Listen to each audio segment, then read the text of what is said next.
सितार के तारों में बसती है इनकी जादूगरी। विपिन तिवारी जी की उंगलियों में झरती है रागिनी।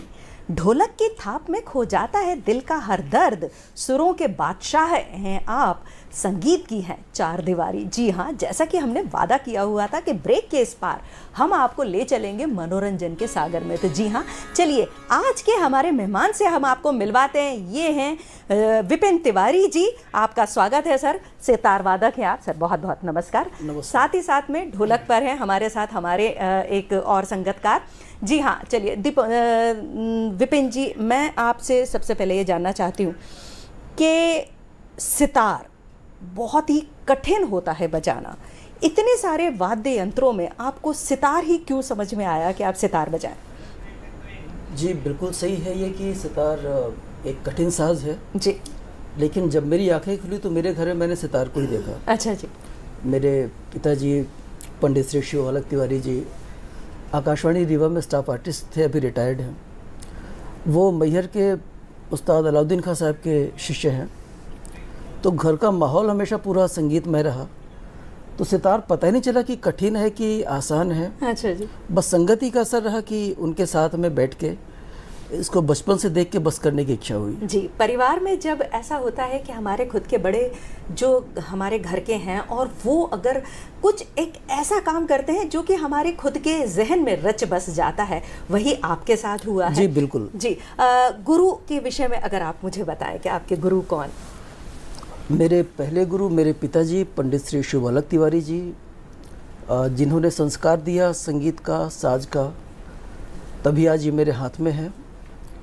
उसके बाद मेरी शिक्षा हुई कानपुर के पंडित सतीश चंद्र जी के द्वारा। मेरा सौभाग्य रहा कि वो मेरे पिता जैसे ही हैं, पिता जैसे रहे। और जिस तरीके से पुराने समय में गुरु शिष्य परंपरा में लोग सीखते थे, उसी तरीके का शिक्षा लेने का मुझे सौभाग्य मिला। क्या बात है। क्योंकि मेरे गुरु बहुत अद्भुत थे जी। कभी उन्होंने कोई डिमांड नहीं की, कभी बस उनकी एक ही इच्छा थी, बजाऊं। तो उन्होंने दिल से जैसे एक अपने बेटे के लिए करना चाहिए उन्होंने किया। कोविड में दुर्भाग्यवश वो नहीं रहे जी। लेकिन निसंदेह मेरे जीवन में सबसे बड़ा मैं बोलूं कि करिश्मा भगवान का था, कृपा थी, तो वो यही थी कि मुझे मेरी मुलाकात मेरे गुरु से हुई, पंडित सतीश चंद्र जी से हुई। जी जी जी। तो जी। आज आप सबसे पहले हमें क्या सुनाना चाहेंगे? मैं थोड़ा सा आलाप करता हूँ राग रामकली में, अपने गुरुजी को याद करके जी, और अपने पिताजी को। हाँ जी।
वाह वाह वाह, बहुत मीठा। मुझे लगता है कि बचपन से जब हम कभी रेडियो ऑन करते थे तो सुबह पहले जो वो जो मधुर संगीत जो सुनाई देता था ना, आज वैसी कुछ अनुभूति हो रही है हमें। जब आप बजा रहे थे तो मेरे मन में एक सवाल ही आ रहा था जी। तारों को जब एक कलाकार उनको जब साधता है तो क्या ये उंगलियों में तकलीफ नहीं होती, या इनको कैसे मैनेज किया जाता है? तकलीफ तो निस्संदेह होती है, क्योंकि ह्यूमन बॉडी है और स्टील के साथ में संघर्ष करना है। हाँ जी। एक्चुअली एक बहुत अच्छी बात मुझे याद आई, मेरे बड़े भैया हैं निखिल तिवारी जी। अच्छा जी। बचपन में वो तबला बजाते थे। हाँ जी। अभी कुछ दिन पहले उन्होंने कहा कि विपिन मैं भी सितार बजाऊंगा। मैंने कहा बहुत अच्छा है, बजाओ। तो उन्होंने थोड़ा सा बजाया, फिर बोले यार ये उंगली में दर्द होता है, इसका क्या करें, कब तक ठीक हो जाएगा? मैंने कहा 6 महीने में ठीक हो जाएगा। हाँ। 6 महीने में ठीक हो जाएगा, दर्द नहीं होगा। हाँ।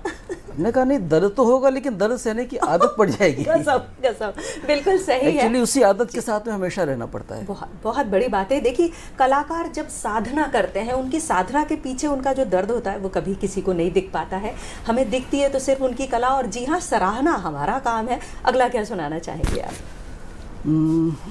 अभी सुबह का ही समय है, तो एक गाना था जो मुझे बचपन से बहुत पसंद था। हाँ, मैं कोशिश करता हूँ वो सुनाने की।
लगता है। जी हाँ, इतना सुंदर साज जो है, इतनी मधुरता से जब बजाया जाए, बहुत आत्मा को जो शांति मिलती है वो है ये चीज़। मुझे एक मन में ये लगता है कि क्या कभी ऐसा होता है कि कलाकार जब कला के प्रति समर्पित होता है और अपनी पूरी ज़िंदगी दे देता है, तो जैसे कि सरकारी जॉब होती है, उसके पीछे बाद में जब हम वहाँ से रिटायरमेंट हो जाते हैं तो वहाँ पर मिलती है पेंशन, तो क्या कभी कलाकार को भी ऐसा कभी होता है कि वो काम करना जब बंद करे तो उसके बाद भी कुछ सरकारी उसको अनुदान मिलता रहे? ये आपने बहुत बढ़िया बात पूछी जी।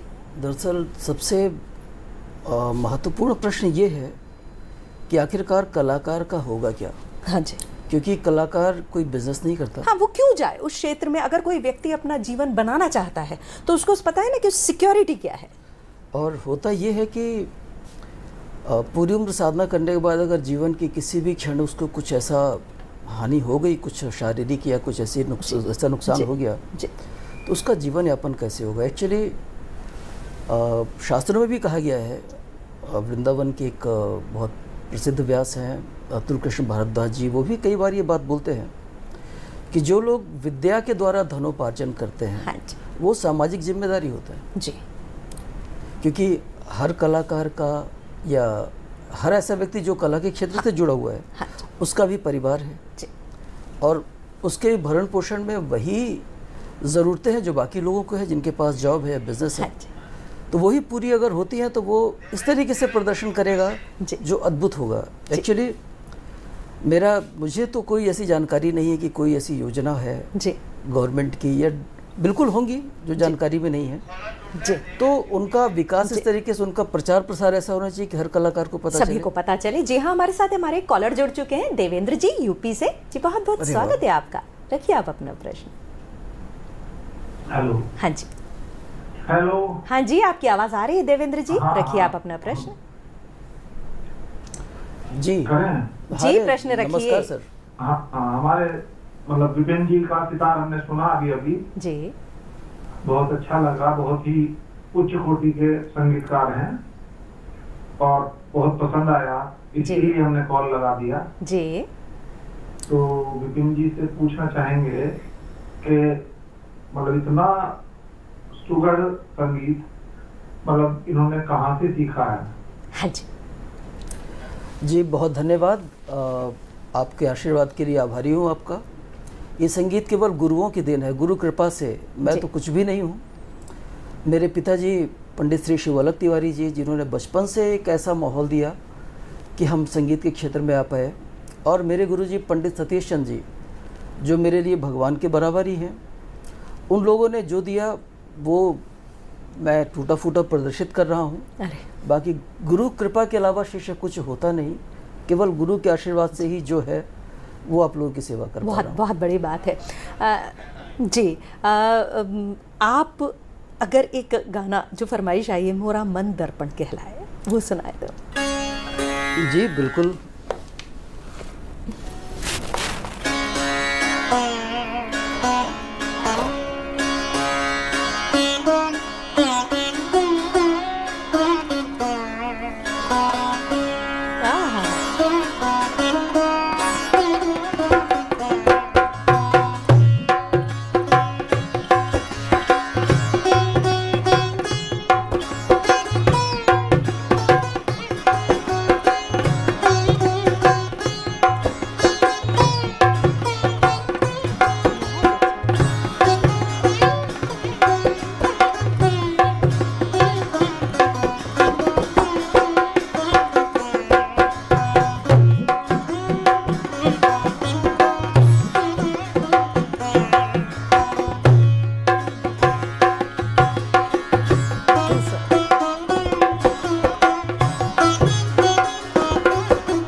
बहुत मीठा। दरअसल बहुत एक अच्छा। मैं रीवा का रहने वाला हूँ। जी हमारे यहाँ बघेली लोकगीत गाए जाते हैं। जी। और मेरी माँ एक लोकगीत मुझे बचपन से सुनाती आ रही है, अभी भी उसने सुनाया। अच्छा जी। वो नियर अबाउट 90s है। हाँ जी, वो बहुत पसंद करती है और वो मुझे बहुत पसंद है। अगर इजाज़त हो तो उसे बिल्कुल। अरे साहब, बिल्कुल बिल्कुल। गाने के बोल हैं, यमुना जी के तट पे अच्छा अच्छा। मोहन बंसी बजी रे बजी। हाँ।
बहुत बहुत ही अच्छा।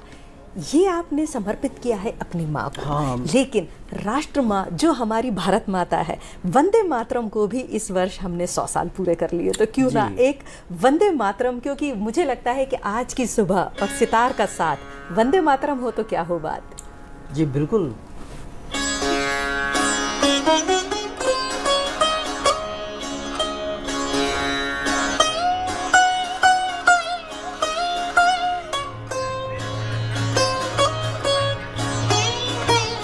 मैं आपको रोकना चाहूंगी क्योंकि हम ही सुनेंगे बाद में। जसप्रीत जी जुड़ चुके हैं जलंधर से। जी जसप्रीत जी, रखिए आप अपना प्रश्न। नमस्कार मैम। नमस्कार। नमस्कार विपिन जी।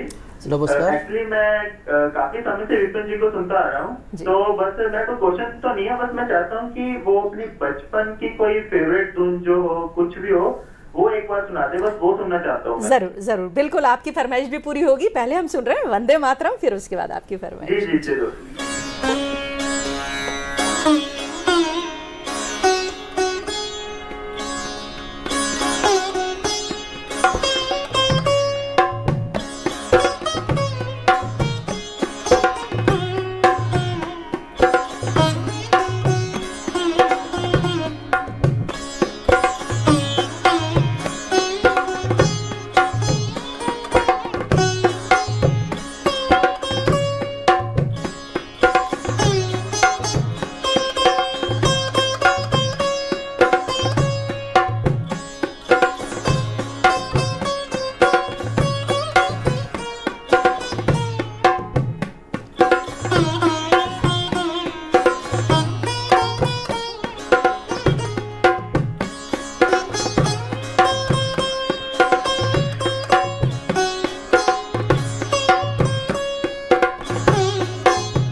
गजब गजब है वंदे मातरम।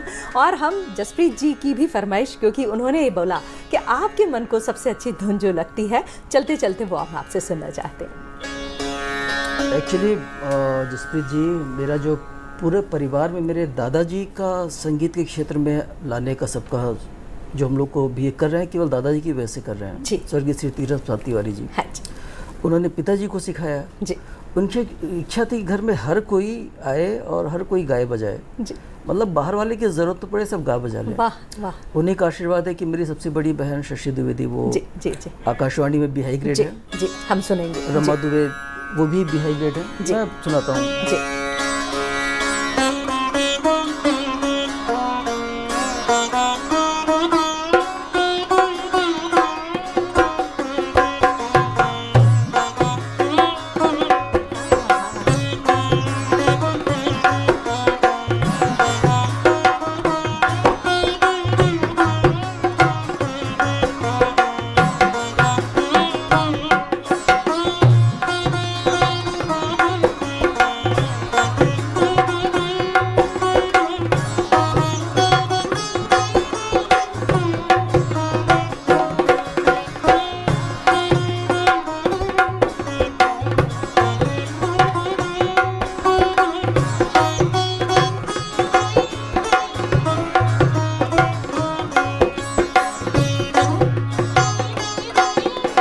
गजब तो बजाते हैं आप, और मन तो करता है कि आपको लगातार सुनते रहें, लेकिन समय की भी कुछ बाध्यता है हमारे साथ में। हमारे साथ जुड़े हुए थे, ये थे विपिन तिवारी जी अपने सितार के साथ में, और हमने आज भरपूर आनंद लिया। अगले अंक में फिर होगी मुलाकात, लेकिन पहले इनको भी तो धन्यवाद देना बनता है, तो बहुत बहुत धन्यवाद। आप आए। जी हाँ, आप भी बहुत बहुत धन्यवाद आपका।